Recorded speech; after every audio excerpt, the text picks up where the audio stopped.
STPL.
Hello everyone and welcome to today's STPL. If you're new to the STPL, here is the format.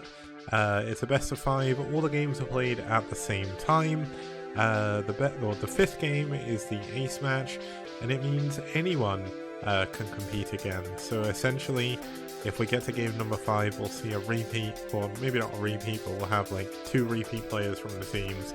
Maybe someone else as well, depending on who's available at game time. But the map pool is Hitchhiker, Monty Hall SE, Core Breach, Tripod, Andromeda, Byzantium 3, Fantasy 2, and The Mancha. Now, today we will have 5 of those maps, but we can, we'll get into that in just a second. Hopefully you guys have all had a great Friday. It's been a pretty good Friday for me, definitely better than my Thursday was. Yesterday was very, very strange. Like, I just had no energy whatsoever, but here we are. We're back casting once again. And I'm actually really glad to be here. It's going to be some good matches, I'm hoping. We're starting off with, as you can see above me, EF versus White Clan. And then we're going to be heading into IRK versus Net Wars, which are the 2 current best foreign teams at the moment. So it should be really, really cool. I'm not going to show the team rankings just yet because, I mean, not too much has happened. But let's have a look at the player rankings, see how that was affected by the last couple of games. Scan holds on to his top position, actually moves a little bit further up. Noob holds second. He didn't actually play. Kogut is going to be playing a little bit later today, so he has a chance of taking second place from Noob. I believe Famasi is going to be playing today. Let me just double check.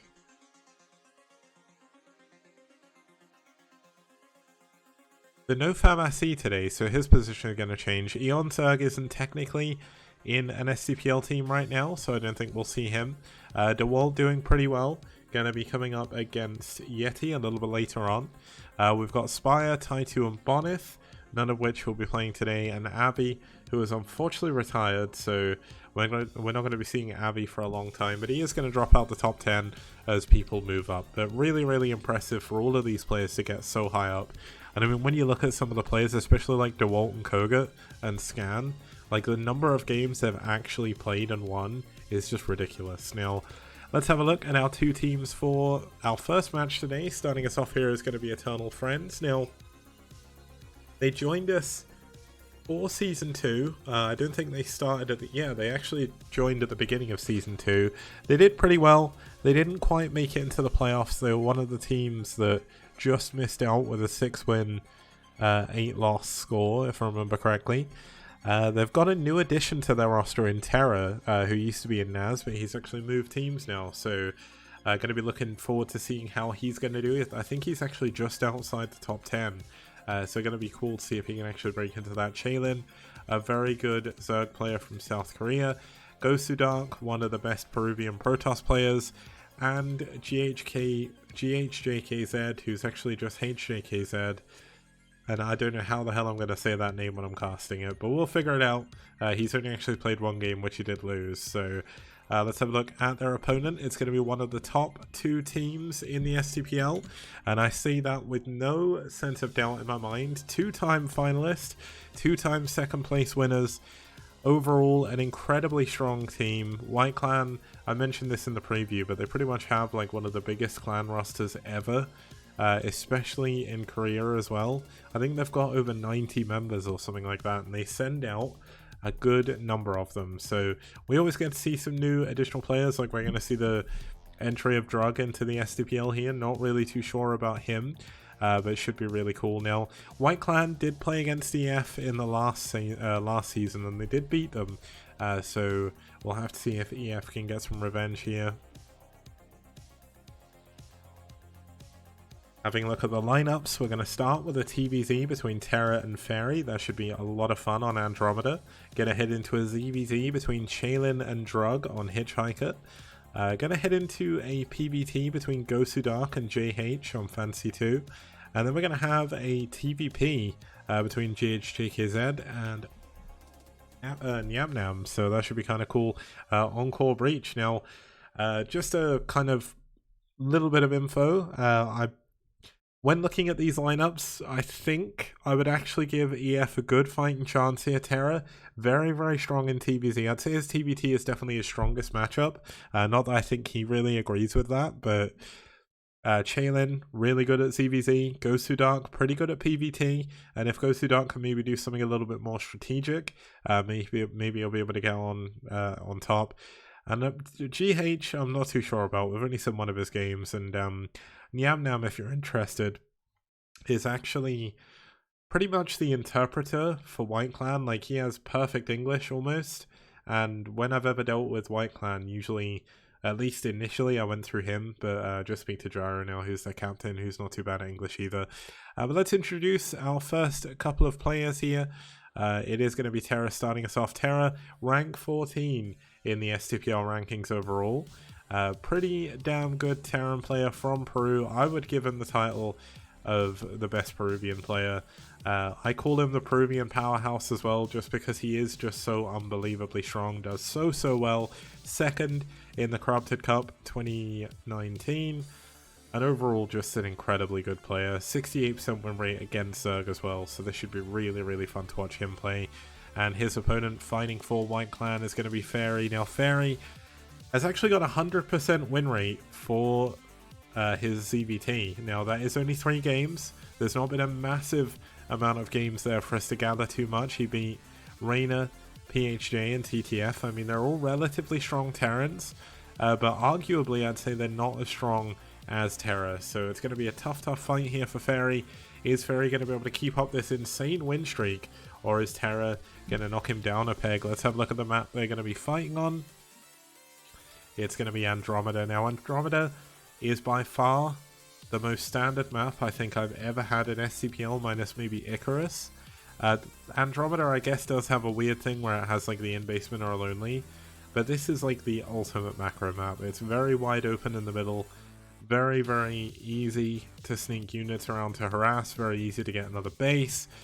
And to be honest, wouldn't surprise me if we saw this go split map even in TVC. I'm hoping we will get a long map here. It's always fun to see long games on Andromeda, but we'll have to see how it's going to go as we get into game number 1. It's Terra versus Fairy.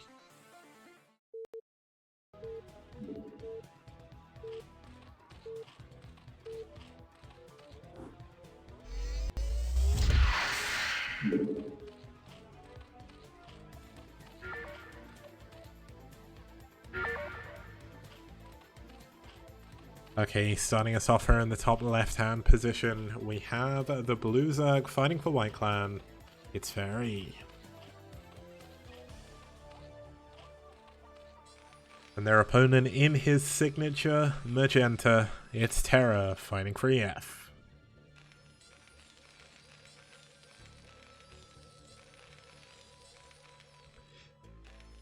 Now, I still do have a little bit of a cold, so forgive me if I'm a little bit less hype than maybe you'd want. I just don't want to hurt my voice too much, but hopefully we'll be better before next week, because it's starting to annoy me, to be honest. Now, Terra's TVZ, I must admit, recently, I've not seen as much of it. I don't think he had a TVZ to play in BSL, unless I'm completely misremembering. I've seen a lot of his TVT. Whenever I watch his stream, he's always playing TVP as well. So It's kind of a little bit more difficult to actually see how his TVZ is. I did tune into him earlier this morning when I was at work, and he was playing a TVZ, but I couldn't watch, so I had to alt-tab and then just do some work for a change. But looking forward to seeing what he's going to do here. Now, he is going to wall off at the front. This is not a link-tight wall. I don't think it's actually possible to link-tight wall in this position, but I mean, Fairy is going for a 9 pull here, which could be a little bit problematic. It doesn't look like it. Well, it is going to be 9 pull speed most likely, but it is a little bit of a later gas. Did get a couple of extra drones first, but when you go for a wall in TVZ, you're very likely to go for a factory play. Now, the reason why you'd go for a factory play behind this is just the fact that if you want to have all your barracks together to make macroing a little bit easier in the late game, you actually need to lift your barracks, which is something that takes a very long time. It's really not worth it, and if you're going for, say, +1 5 racks, it's actually going to put you further behind than you want to be with barracks count. Like, you could go for 6 barracks, but that really isn't worth it on 1 base. But let's see what we're going to do. Sorry, 2 base. Now, we've got Fairy going for an expansion. This was technically a 12 hatchery, but it was very, very late. Terra should be able to see this by the health, so he's going to go in and check the main. Now, the good thing is he's going to see the Lings leaving the base. Now, he sees there's 4. He's most likely going to see that another 2 are going to hatch, although no, he's going to miss it. Looks like one of them has been sent back, so maybe Terra is not going to know about this. Now, it's not going to be a full wall in. Actually going to opt to build a bunker here. Now, no gas behind this, so it is going to be a 1 racks fast expand. But this is a very late command center. Like, when you're going for this kind of build, you want your command center on 15, 16, or 17 supply. Delaying it this long is actually putting yourself at a disadvantage. But luckily enough for him, where his opponent was going for a relatively aggressive opening, I mean, it's not all in or anything like that, it's kind of going to put him a little bit more even. Now, it's going to be interesting to see just how many barracks Terra actually goes for, because I thought he was going to be going for a mech style, but the fact he has no gas still makes that pretty unlikely. So is he going to go 2 racks academy? Is he going to go +1 5 racks? This is going to be when we find out. Now, he is getting his gas around 26, which is actually a pretty good time to get it if you want to go for +1 5 racks, although depending on whether or not he gets the academy or the engineering bay next is going to kind of describe that. Now, it is going to be an engineering bay, so it's been a while since I've seen this from a Terran player. A lot of tech openings have been like in the meta at the moment. We've had Valkyrie builds as well, which are really cool for me. But it's very rare you see this +1 5 racks anymore, and that's because 2 hatch, even though you wouldn't think it would be a counter to it, actually kind of soft counters it a little bit. 2 hatch is really, really powerful early on. Yes, you have 5 racks production, but your 5 racks actually come in a lot later, so you rely a lot more on turrets earlier on.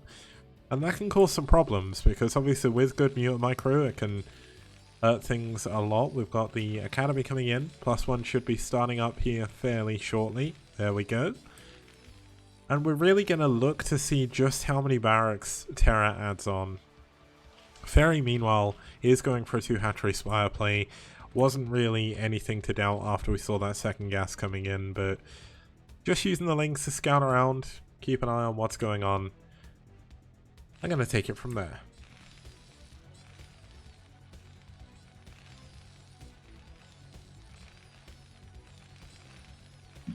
Now, Terra is actually going to be building safety turrets in his main.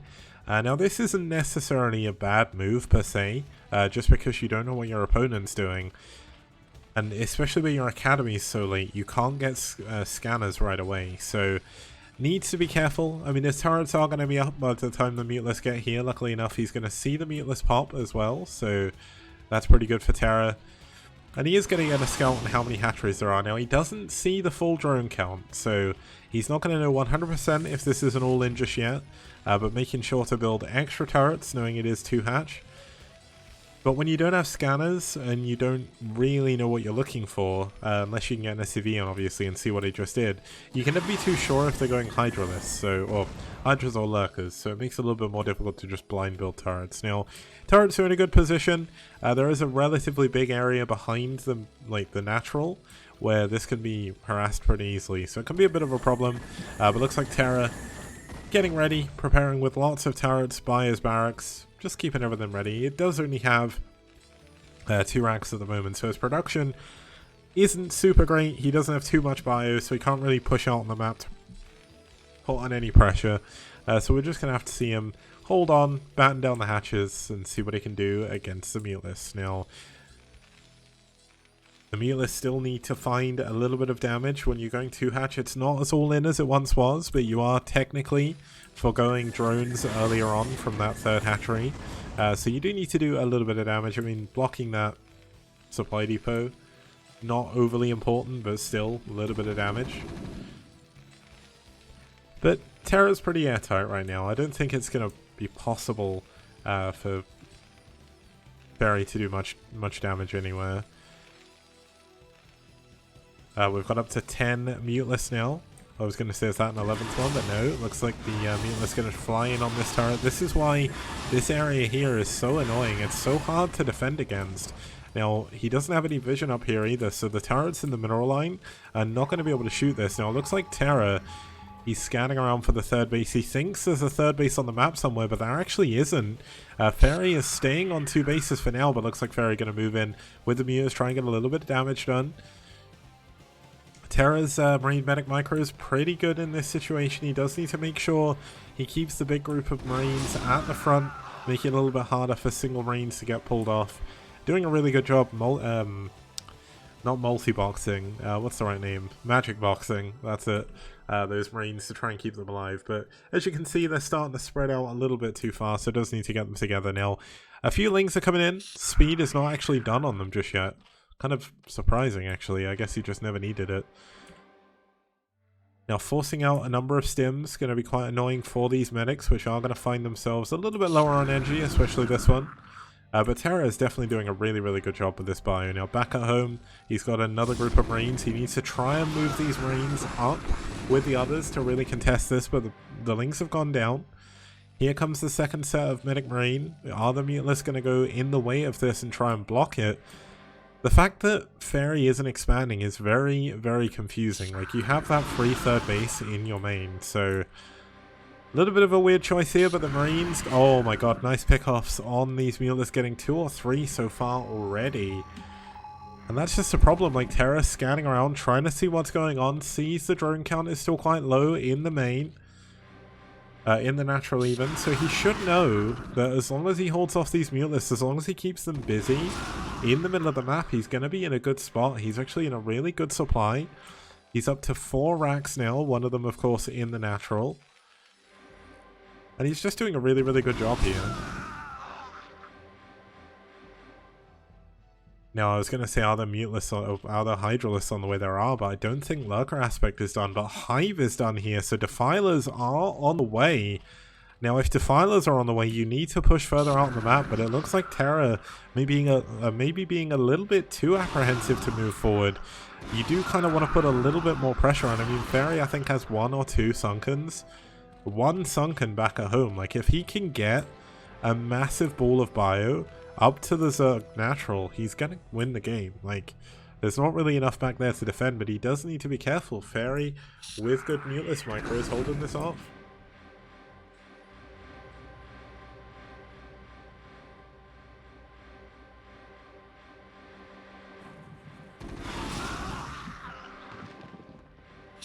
Okay, this is going to be a problem. Looks like he's going to go in. There's a lot of Marines here.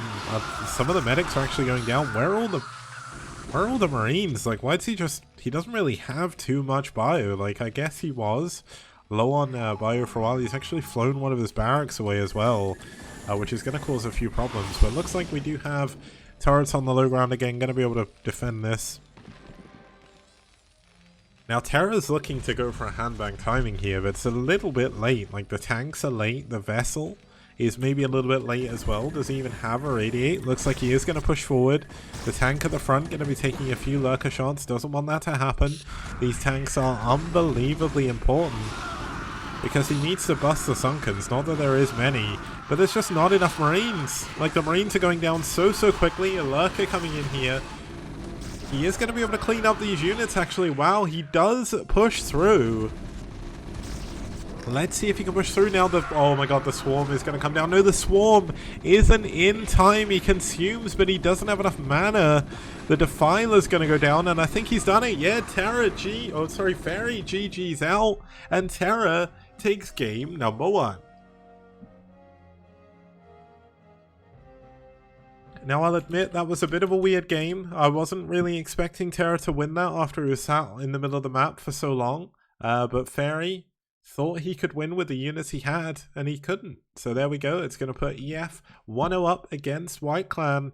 And when we get back after this short break, we'll be heading into game number 2, which, if I remember correctly, is a ZVZ. Let me just double check. Yeah, it's a ZVZ. So see you guys in a few minutes. Outstanding. Rock and roll.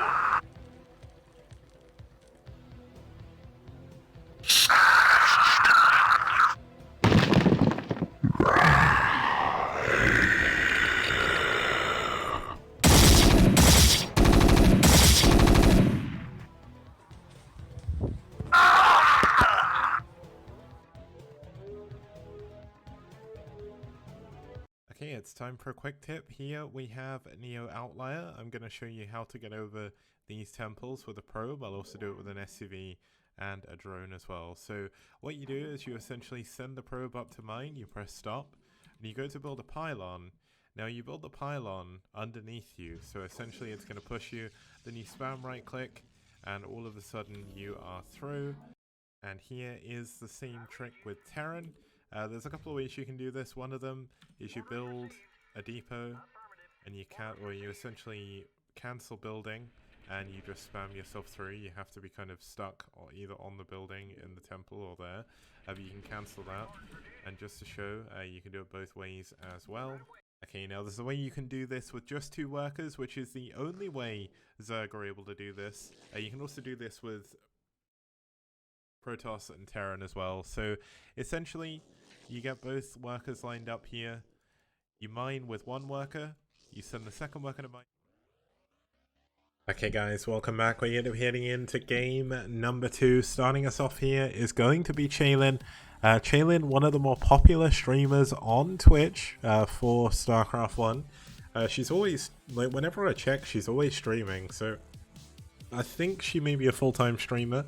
Not 100% sure on that, but essentially, in the STPL, she's done pretty well. She's 3-1 against Zerg, including wins against Mr. Zero himself and the Neo Arcanoid Specialist Essen. Really, really cool to see her do so well. She's got a 57% win rate overall, which is not too bad either. Not the biggest sample size compared to someone like Terra, but Chaylin did only join the STPL last season, so looking forward to seeing where she's going to go from here. Now, her opponent is actually a brand new player to the STPL. I don't know anything about him, but Drug was actually an ex-MBC Game Hero pro, so I think he may have been... I don't think he played in Pro League or anything like that, but I think he was on the team, so he was kind of like one of the practice partners. If someone knows otherwise, please let me know. I'm sure someone will be watching this later and be like, no, I know who Drug is, he was actually this player, but not too sure. But let's have a look at the map we're heading into. You guys should know it well by now. It's Hitchhiker. It was in STPL Season 1, it's on the ladder at the moment, and it was in the latest season of ASL. So really, really fun map, really, really strategic map. And in ZVZ, I'm really interested to see how this is going to play, because despite all the games we had in Season 1, we didn't have a single ZVZ here, so I really do wonder how Zergs are going to cope with the fact it's a very hard to get second gas. But then I guess in ZVZ, all second gases are hard to get, so unless you're on like Core Breach, as Pre showed us on Monday. But let's not waste any more time, let's get into the game, and let's start with game number 2.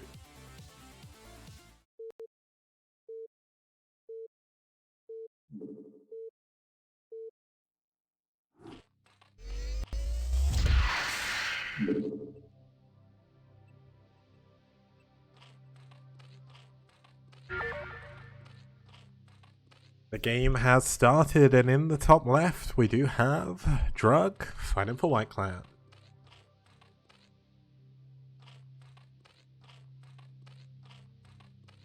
And his opponent spawning down here in the bottom right is Chaylin, fighting for EF.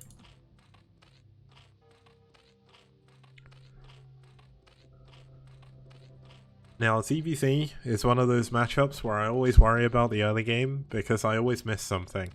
Like, I'll watch as intently as I possibly can, and I will somehow miss a building going down at a perfect time. But then in ZVZ, sometimes that doesn't matter. It's more about how many drones you get, how quick you get the drones, how greedy you can play, and really what choices you make a little bit later in the game, because you end up with the same buildings. You could have them a little bit later, but even if you get your Spire a little bit later in ZVZ, it's not the biggest deal. Now, both of them are actually saving up on 9 drones, on 9 supply. They're not going for spawning pools, so we're going to see a double 12 hatch here. That would be really insane on this map. The rush distance is so small, as we can even see by these 2 overlords.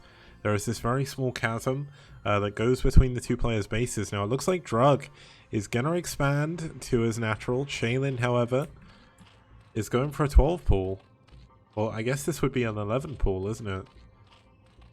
No, 12 pool, sorry. It's Drug that went for an 11 hatch, which is very strange. Okay, so far, I'm already confused. ZVZ is definitely a bit of a weird matchup for me, but we've got a 12 pool, 12 gas from Chaylin. Likely going to go in for a 12 hatch after this, just making sure to get that expansion up. Meanwhile, we've got an 11 hatch, a 10 pool. I guess that'd be an 11 pool and a 10 gas. And now adding drones again. So Chaylin is going to have a little bit of a drone lead here. The Lings should come out a little bit quicker, which means we should have Chaylin going for a little bit of early aggression here. The rush distance is long or is short enough that you should be able to get into where the hatchery is. The hatchery will finish, so a spore colony, a creep colony and a sunken colony could come up here, which wouldn't surprise me too much, but let's see how this is going to play out. Are both of them going to go speed, or are we going to see a lair first? Now, Chaylin did go for speed first, which is why her gas is a little bit lower, despite getting a little bit sooner. And the Lings are already on the way, so let's see how much damage she can do.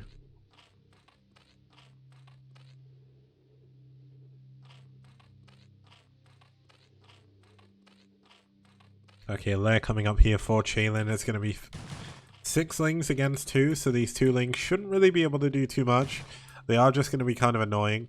Looks like Chaylin did opt to go for a few extra drones rather than massing Lings or anything like that. So not really too much aggression from either player right now. It looks like Drug adding on a couple of extra Lings, maybe 4 defense, could actually go for a bit of aggression on Chaylin's hatchery here. Chaylin doing a really, really good job of keeping these Lings alive, by the way.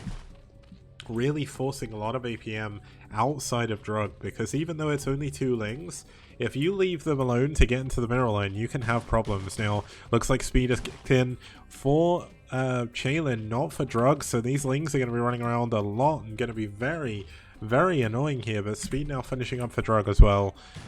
Gonna kind of put us at a stalemate again with these Lings.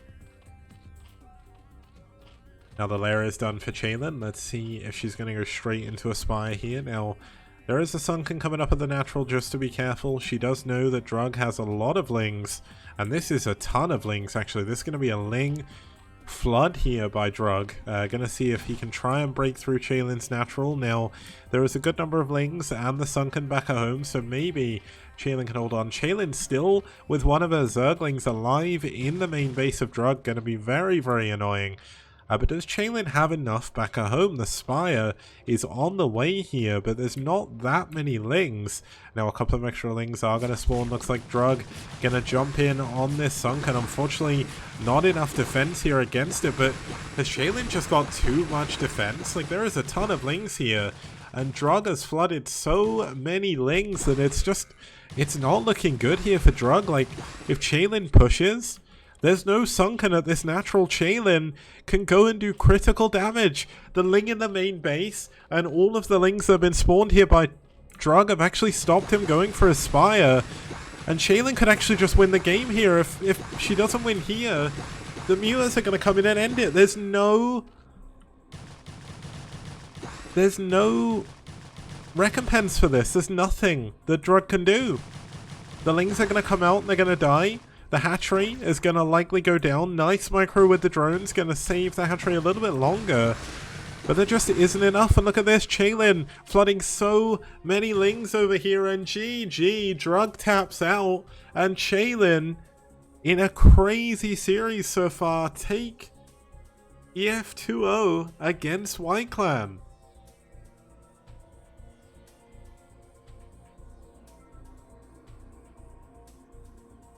Now, just a reminder, if EF can beat White Clan here, it would be an incredible upset. EF are a good team in Season 2, but they were nowhere near the level of White Clan, and so far they're 2-0 up, doing really, really well.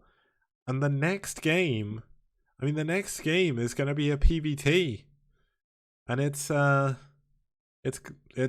Gosu Dark, so looking pretty good. We'll be back in just a couple of minutes with game number 3.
Okay guys, welcome back to the STPL Season 3. We're Week 1, Day 3, and it looks like EF are heading towards a little bit of an upset here over White Clan, our 2-time second place finishers.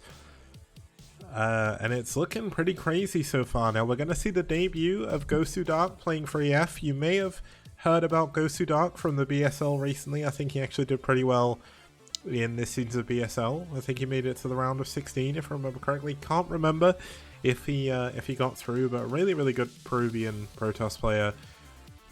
And his opponent fighting for White Clan is going to be JH. Now JH has only actually played 2 games. One was against Kryok, the legendary German Terran. The other one was against Splax. I mean, that game was back in 2018, so that was a long, long time ago. But still, JH a pretty strong Terran player here for White Clan. I mean, technically, he's got a 100% win rate on every match, or on the 2 matchups he's played. So, not really fair to say that, given the fact he's only played 2 games. So, let's introduce our next map. This is a map that many of you may not know. It's actually a mix of 4 different maps. Top left spawn is New Legacy of Char. Top right hand spawn is Nostalgia. Bottom right hand spawn is Ride of the Valkyries, and bottom left hand spawn is Sin Gamer Go On. Now, this is definitely one of the more weirder maps you could possibly have in any tournament. We had a PVT here that was actually a really, really fun game. I've not put the duration there, but it was around 20 minutes, with Bonith taking down Bull Star Player in Reyna. So looking forward to seeing another PvT here. This is a map that really does benefit aggression depending on spawn. If you spawn in the Neo Legacy of Char spawn, for instance, your whole base is droppable.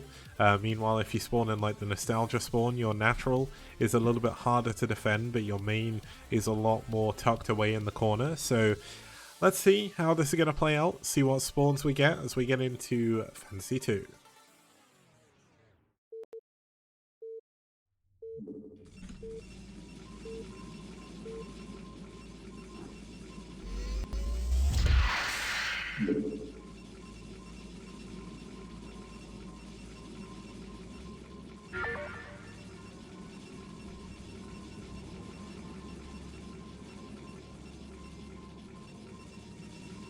Okay, starting us off here in our game, in the top right hand corner is the Peruvian Protoss player fighting for EF. It's Gosu Dark.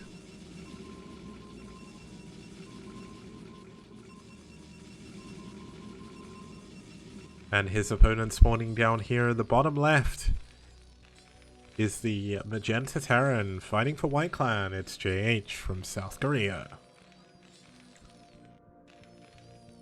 Now in terms of map spawns, we've got JH here in the Sin Gamer Go On spawn, which is maybe a little bit better for Terran than the Nostalgia one, given your naturals are a little bit easier to defend. Gosu Dark spawning in the Nostalgia spawn, definitely definitely not the kind of spawn you want in PvT, just because the natural is very open, makes it very difficult to defend against vulture run-bys, but there are still ways you can do it. It's not completely crazy or anything like that. Unlike normal Nostalgia, there is actually a gas in the main. You can pile on all these bridges. Now, the bridges definitely do benefit Terran, I'd say, a little bit. JH, of course, needs to worry about units going up on the high ground above his natural, so he can't do a super fast expansion. So it's very possible we'll see either a 2-factory expand here from JH, or maybe he'll go for some kind of aggressive play here to try and get an early advantage against a Protoss player who could struggle to expand a little bit later on. Now, Gosu Dark checking out the Rite of the Valkyrie spawn, not going to find his opponent there, whereas JH going to check out the Neo Legacy of Char one. You can see on the Neo Legacy of Char spawn, it's a little bit easier to actually wall in and everything like that, so it makes it a little bit better for Terran if you spawn up here, but then you have to worry about drops in your main. I'd definitely say Neo Legacy of Char probably benefits everyone against Zerg. We saw a PvZ on this map Monday, where essentially someone tried to 2-gate a Zerg, but the rush distance was so long to get up there that it just did nothing. So, first factory is on the way. 2 SCVs have been pulled off of gas, so there's going to be an expansion build for JH. We've got Gosu Dark, maybe going against what people would expect his trademark is, which is aggression, and only going for a single gateway into core, most likely. Into range, most likely. Yeah, there we go, range coming in. First Dragoon should be coming in as well, and everything looking pretty standard. Start us off.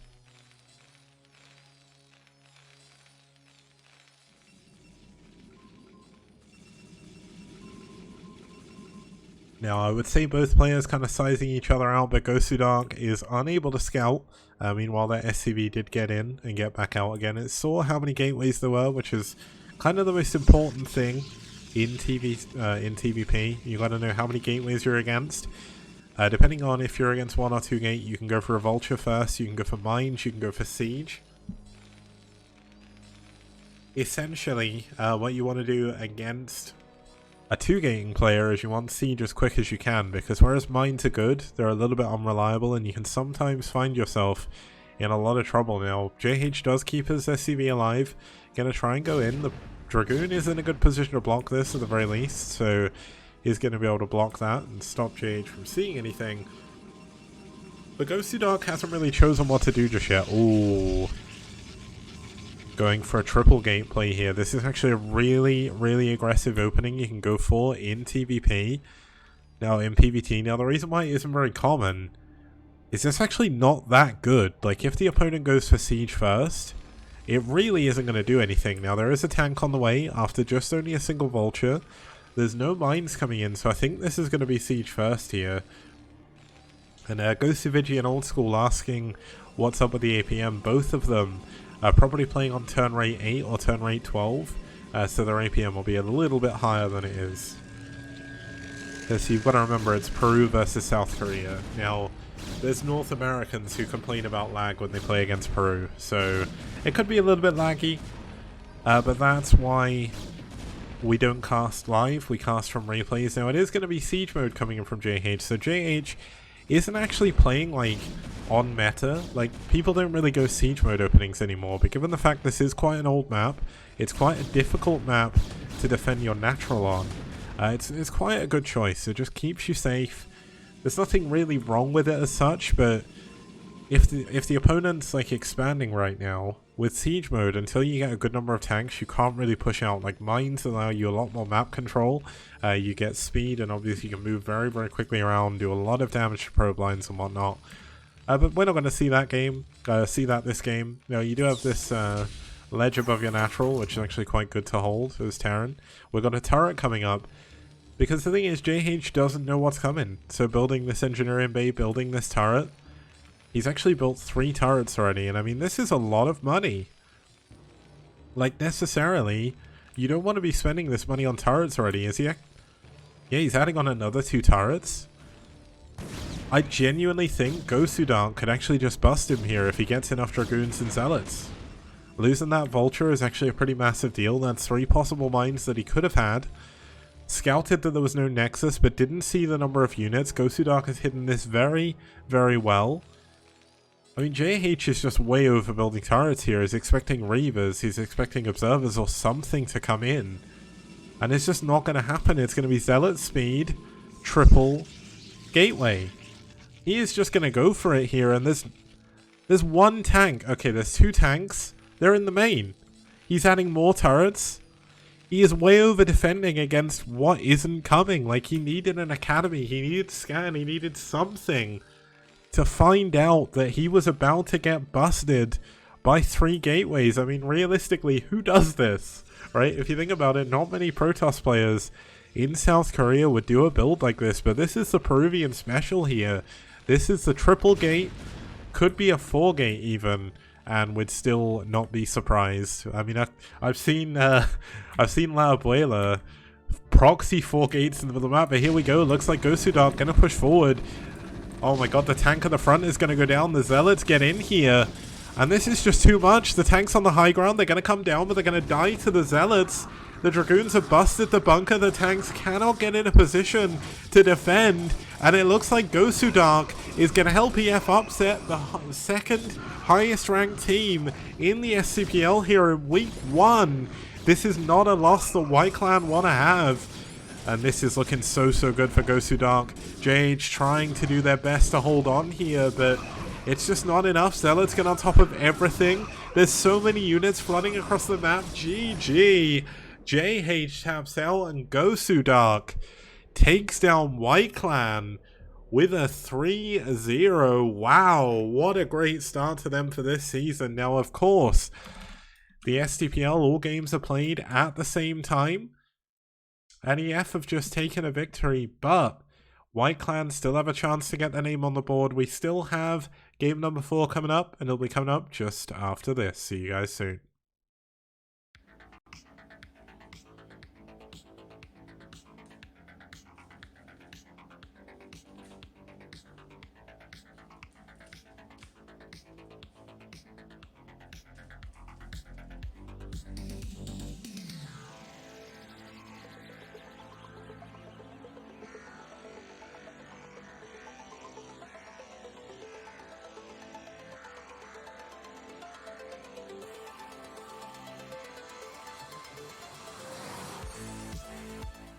And people like Kix, for example, who has an encyclopedic knowledge of every map that's ever been released on StarCraft. And he's the map man!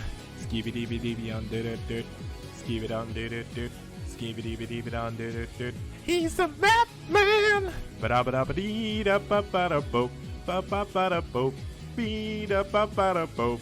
Ba-ba-ba-da-boop. Everybody plays one way or the other, so check out my message to you. As a matter of fact, I don't let nothing hold you back. If Kix can do it, so can you. Gooba-dooba-dooba-dee-da-ba-ba-da-boop. Ba-ba-ba-da-boop. Please don't listen to him for maps. Yeah.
Okay guys, welcome back. We're here for game number 4 of EF versus White Clan. EF have actually taken down White Clan 3-0, and this is going to be the one game that White Clan have a chance of winning in this series. Whether they can do it is whether or not the White Clan player can take down GH. GH has only played one game in the STPL so far. It was in January this year, a while ago.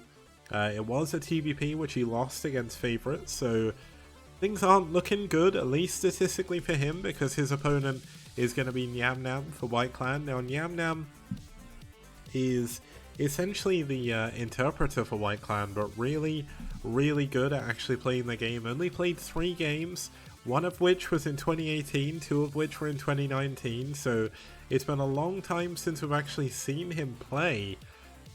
So I'm kind of interested to see how he's going to do here, because we didn't actually see his PVT back in the day. And, I mean, the 3-0 win rate is actually pretty good, especially taking down Avi and Dragon as well. Yes, they were both PVZs, but statistically I would say PVZ is the harder matchup than PVT is. So, definitely not looking good for GH here. Let's have a look at our map. Core Breach is going to be the one. Now, Core Breach is a work of art, in my opinion. Inner Coven was really good. This is Inner Coven, but the newest version, it looks better. The graphics of it are a lot better. Same great style, same great games, but the one major difference is there's like droppable points above all the like outside ring expansions. So it makes it a little bit easier to break those bases later in the game. But it leads to some really fun games. Like we had a Hives EVZ on here already. I don't think Zeldaran likes this map in chat, so he's going a bit crazy right now, but I'm going to show you the power of this map, man. It's a really fun map. It's really cool. We haven't had any non-mirrors here just yet, so this is going to be our first non-mirror, but we've only had 3 games on here. Wait. Yeah, we've only had 3 games here so far. It's weird to think. I thought it would be more. Yeah, this is really fun. Let's have a look at game number 3. Game number 4, sorry.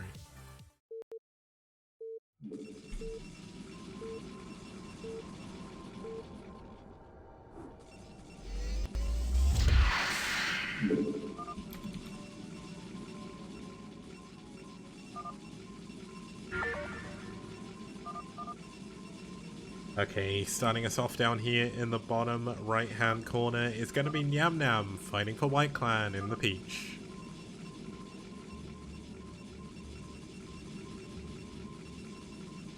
Hanseol. Yeah. I was trying to learn Korean the other day. I kind of learned Hangul almost. So I was trying to read what they were saying, but it went away far too quickly.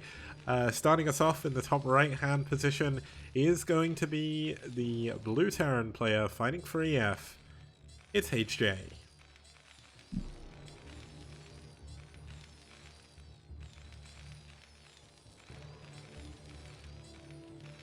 Now TVP on this map can be a little bit strategic. There are a lot of different ways you can play it. Throughout the ASL we actually saw a major meta shift.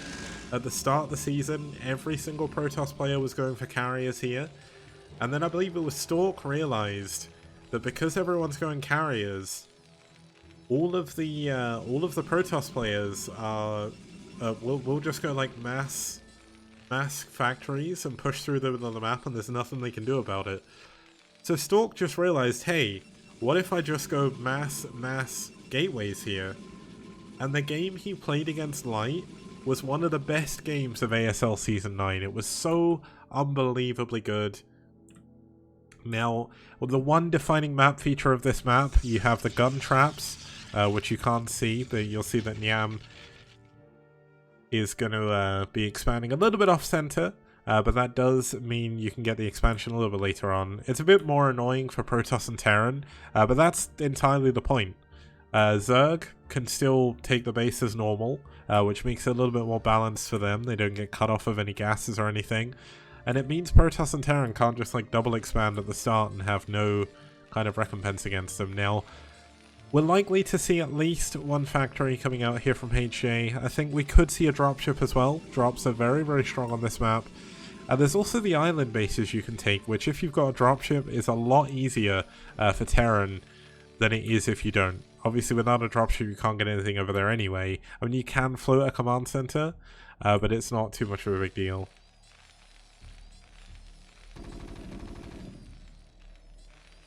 Now, Zeldaran in chat is saying, it makes for fun games at ASL, but I would hate to play on it. Now, I've actually played on this map a good number of games now, and genuinely, outside of the floor plates, it can play pretty much like a normal map. The only difference is, obviously, Natural's quite far away, but depending on how you play the map, you can still do like 2 base styles, you can still 1 base if you want to, especially if you're Protoss. And, I mean, the main difference is your expansion's going to be a little bit off-center, but if you just push through the middle of the map, it's actually, it's like a normal map. Like, it's really, really cool. And now it looks like we are going to have GH expanding a little bit off-center as well. Now, for Terran, this isn't as bad as for Protoss, given the fact that they can just move the command center. But you see these little black tiles here? They're actually floor gun traps. Now, they're from the campaign. And I don't know if you guys remember the campaign, but the levels where you're inside fighting as Reyna, or Samir Duran, and like the UED in Brood War, essentially they're like little turrets that pop up and shoot things. Now, they don't do that because this is a melee map, but they are invisible to the naked eye until they're activated, which, because they can't be activated, you have to get detection. So it forces observers, it forces cannons. In the ASL, we actually saw a crazy build where someone just went like 1 barracks engineering bay or something like that to get an unbelievably fast turret over there. And in the end, that actually kind of helps, because you end up going into like a lot of Reaver play on this map. Now, it's going to be a second gateway and a robo facility, which is kind of cool. Liez in chat saying if they pop up and attack you, it would be brilliant. It kind of would, but it would make Zerg basically impossible to play on the map, because realistically Zerg want to go for a hatchery first. If they don't, as much as I disagree with this, even though it's completely true, if Zerg don't go for 1 hat or 12 hatch against Protoss and Terran, like maybe not against Protoss but against Terran, you're just putting yourself further behind. Zeldaran asks, what is the white fog stuff? This is actually Disruption Web. So the Corsair has a spell in this game, if you're new to Brood War, which when you put it down, it basically means units under it cannot fire. If you're from the StarCraft 2 community, it's exactly the same as the Viper's Blinding Cloud, and it means any units underneath it cannot fire. So essentially, you see how there's eggs here? It means that a Terran player could not push through here whatsoever without being able to kill the eggs, which you can only do from outside of the Disruption Web. So it makes it very difficult to push around the outer edges of the map. There is a path through the middle, which is actually blocked by some stasis cells that are stacked. But looks like we are going to have a robo coming in. There should be an observatory already done. Here's the shuttle. But you see the stasis cells here, they're actually stacked up, which makes it harder to push through. But there's a base in the middle, which is an expansion, which you can take as pretty much any of the races. The beacons don't do anything either.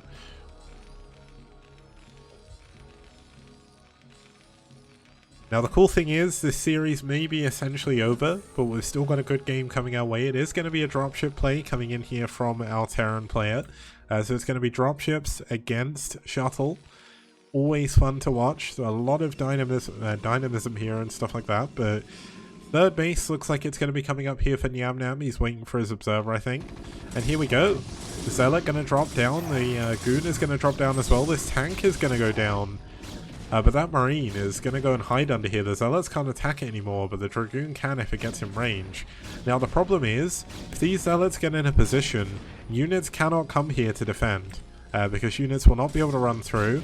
Looks like the SCV is going to have to evacuate the base. This is not something you want to be doing as Terran.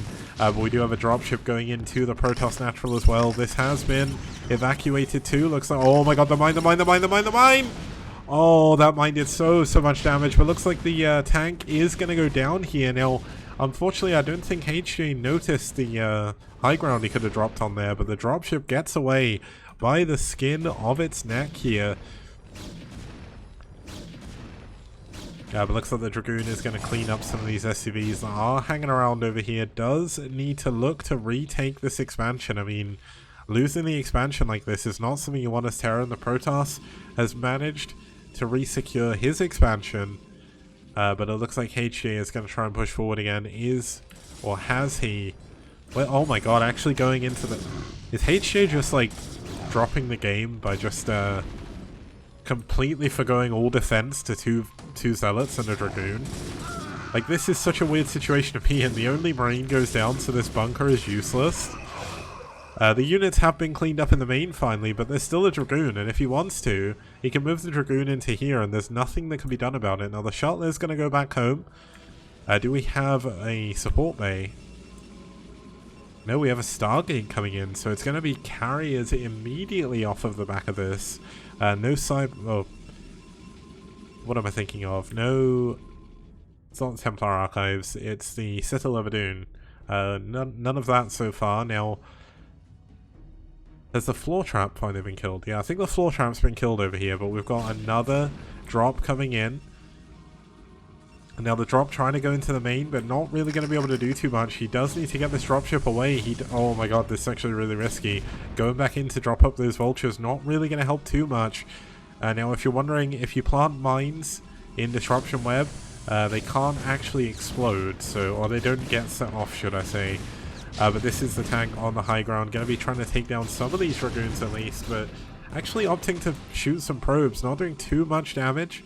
But this dropship is going to have to go back home, not really able to do too much with that. Oh, and the dropship goes down, that's a little bit unfortunate. Now it's 4 gates, 4 Nyam, fleet beacon off of 1 Stargate, 2nd Stargate coming in as well.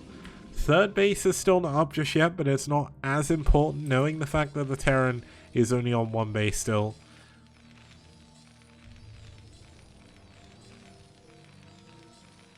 And yeah, as Wadi says in chat as well, in a Coven or Core Breach now, isn't that weird once you're used to it? Oh, but here we go, actually going to abuse the high ground here with a Dragoon. It's not very often you see this, but it's going to be able to take down this turret at the very least, although this tank on the lower ground going to have a lot to say about that. The turret does go down, and the Dragoons have been abandoned, and it does take a lot longer for Dragoons to clean up workers, but looks like we are going to have double dropship come in here from our Terran player. Now, if he drops at the other main, the other expansion even, it could be pretty good, but given it's mainly vultures, this drop isn't going to do too much. Now, where is the shuttle from our Protoss player? I think it went back home. Yeah, there it is. So he can lift up some units here, go and help defend his bases. Oh no, these dropships are going to fly straight into some Dragoons. This is really not where you want to be. But looks like he is going to drop on this high ground pod. The Dragoons are already in a position to help defend against this. This tank is going to be left to die. It's not going to do much whatsoever. Goes down immediately. Now you can see the dropships are actually under fire in the disruption web here. Not so well played so far from GH. Definitely not doing as well as his teammates have done in this series. But of course, EF have won the series overall. This is a game of pride here for Nyam, who does not want to see his team go out 4-0. Now, of course, the games are all played at the same time, so he does not know the results of his teammates' games. But when you're such a storied and historied clan, such as White Clan, you don't really want to be going down in any game because you're just so unbelievably strong. And I mean, they're two... Okay, so let's just bring this into perspective. We've had 2 seasons of STPL. One season lasted about 15 months. The second one lasted about 15 weeks. And essentially, they came second in both. In Season 1, it was split up into 4 different rounds. White Clan won 2 of those. They won 2 group stages. They won the 2 playoffs. And then they came second in the overall playoffs as well against Seoul Gaming. And they lost in the final match. They lost in the ace match. Like, White Clan is such a strong clan. And to see them go 0-1 at the start of STPL Season 3 is actually insane. It's really cool as well because it kind of opens it up a little bit more. I mean, yes, they're still not showing their strongest players. But that's what White Clan do. I mean, even their lower level players are strong. It's just they're not best and mind and higher and killer strong, you know, but it doesn't mean they're bad. They're still better than a lot of players in the STPL, and it's really cool to see them come out and actually be taken down by some really, really good strategic thinking.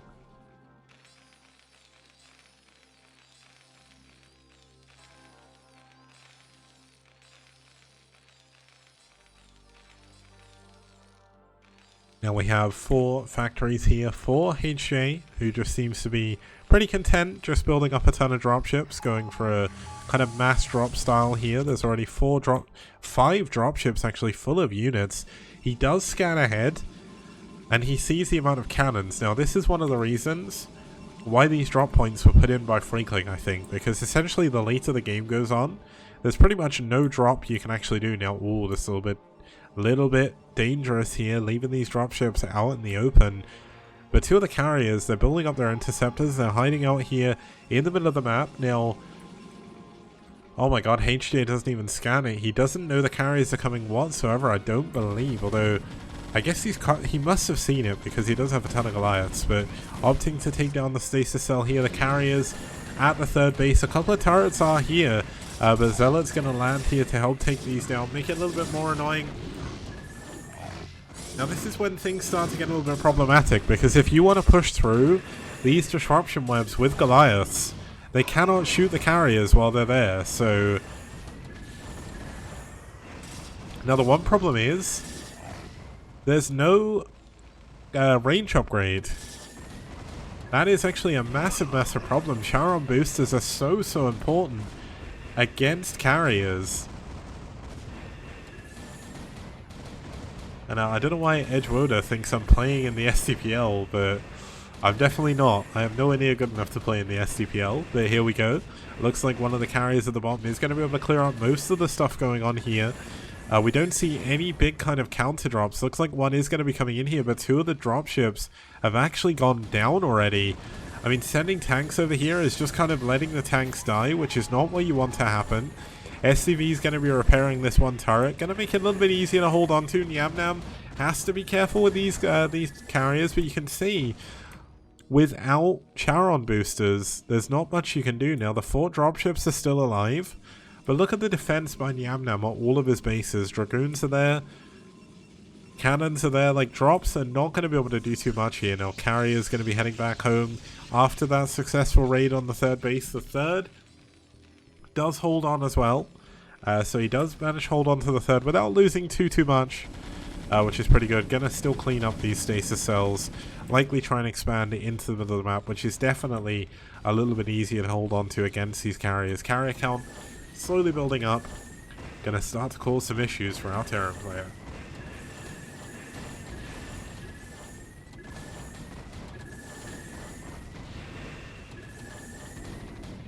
Now, coming up after this series, we actually have 2 of the best foreign teams at the moment playing against each other. We're going to be heading into Net Wars versus IRK. That should be a killer match. Definitely don't want to miss that. Some really popular and famous players outside of Korea in there as well. Now, it is only 4 carriers. They're not able to do too much. I mean, you can already see that the dropships haven't really been able to do much at all. But if he can carpet bomb these carriers, it can actually be really cool. I've seen that happen before. But there's so much dead space for these carriers to fly over. This is probably one of the best maps that's been made in recent times for carriers. So the only other one I'd say obviously better is probably Sparkle. Makes it very difficult for Goliath to engage. You kind of need to go mass Wraith, but that isn't... But it's possible. It can work, but it's definitely not what you want. I mean, look at the carriers. They're just coming in, coming back. You can't really do anything about it. Now, +2 attack, I believe this will be, is actually almost done. We'll be able to see this in just a second. Yeah, +2 attack is already done, so that's actually going to be +3, which means these carriers are going to be doing a ton of damage. 2-1, 3-2 is not done. I mean, the Science Facility is only just now coming in, so if our Terran player can win here, it'd actually be a little bit of a miracle without those upgrades. Fully upgraded carriers become a real problem, and Plasma is done here. At least +1, which makes these very, very survivable. It makes them very hard to kill. Even the Interceptors, 17 kills on this first carrier. I mean, this carrier control has been pretty good this game, and you can see just Goliaths are not going to be able to fight against these heavily upgraded, well, I wouldn't say heavily upgraded, but partially upgraded Dragoons. And when you mix in with these carriers, I think this could just be a little bit too little too late. He doesn't have enough to deal with the ground and the air army at the same time. Charon boosters is finally done at least. But things are definitely not looking good for our Terran player. If we zoom out just a little bit more, you can see the devastation that is being wrought upon the Terran here. The Goliaths do finally kill one of the carriers, but it's not going to be enough here, as it looks like the carriers are going to be able to clean up everything. Even if they don't clean up everything, these Dragoons will be able to do it as well. And despite being on 3 bases, our Terran player here is going to fall on Core Breach. Niamnam with really great play. GG. HJ pulls out, or taps out, I guess, is the better way of putting that. And that's going to give White Clan their final win in the series. So, the good thing is, White Clan, at least for them, did manage to get a win on the board. They didn't go down 0-4, but we can't say that they had an easy path in this series. They did lose 3-1, but that win is definitely going to help them a little bit. It's kind of strange, and this is going to sound really weird, it's kind of strange having a win against White Clan, but there we have it. EF did so well. Let's have a look at the results. We can kind of recap the games quickly, and then we'll go from there. So, where are we?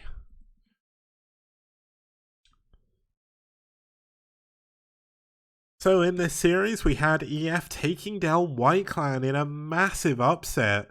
3-1. I mean, adding Terror to the roster, definitely helping them out a lot. He had a very dominant win in Game 1 over Fairy. Chaylin, very dominant win against Drug in Game 2. Gosu Dark, very, very dominant win in Game 3. To explain how that game went, if you want to see it, Gosu Dark went for 3 gate, but he stopped JH from being able to scout anything. So essentially, JH built this massive turret ring off of just one factory, thinking it was going to be Reaver, and it wasn't. And Gosu Dark literally just pretty much A-clicked into his base and won. So Gosu Dark with a really, really clever, really well planned out timing attack there on Fancy 2. Niamnam, of course, did get the final win for White Clan on Core Breach, but it wasn't enough. White Clan lose their first series. Gooby W. Thanks, CS Champ. Means a lot, man. Bruno was pretty cool. Now, I'm going to go for a quick break. When I get back with some more water, we'll go in with Series 2. We're going to have the 2 best foreign clans outside of Korea. It's going to be IRK versus Net Wars. Just to list off a couple of the players we're going to be seeing, we'll have Kogut, Zero, DeWalt, True Touch, all in this series. 4 of the best players outside of Korea coming up next.